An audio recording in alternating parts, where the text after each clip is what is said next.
If you could choose, what would you love to be called to do?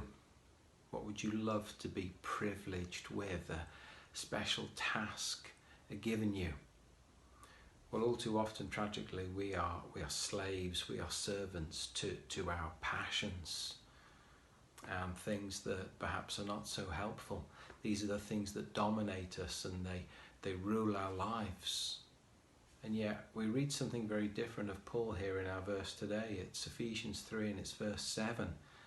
It's this whole wonderful thrill, this wonderful privilege that he's speaking about, that he has, of sharing the good news of how Jews and Gentiles become one. And Paul says, I became a servant of this gospel by the gift of God's grace given me through the working of his power. A couple of days ago, we might have been tempted to think on a couple of occasions, wow, Paul, you're telling us all about these amazing revelations that you've been given that no one else has before, and so on, all about this mystery of the gospel, Jews and Gentiles becoming one. Well, Paul's showing what a humble servant he is here. The other word in the original Greek is slave. It really means to serve, to minister. It's the other word used for minister. This is what ministers of the gospel are.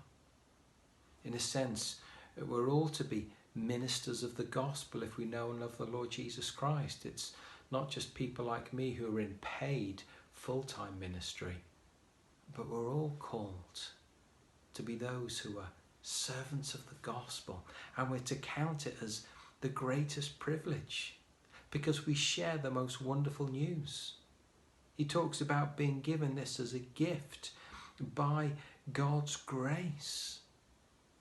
But it's not just given to him and there it is. No, it's given by the working of his power. So every time, every single one of us, we decide that we want to be those witnesses, those ambassadors for Jesus Christ, for his glory and his greatness, to speak of his love, to speak of Calvary, to speak of the cross, to speak of the good news, the gospel that Jesus Christ saves. Yes, it's such a privilege. It's a privilege enough even to be called servants of it. But we're also given God's power to declare it. He comes and he testifies wonderfully through us. This really is a privilege. No wonder Paul was excited about it.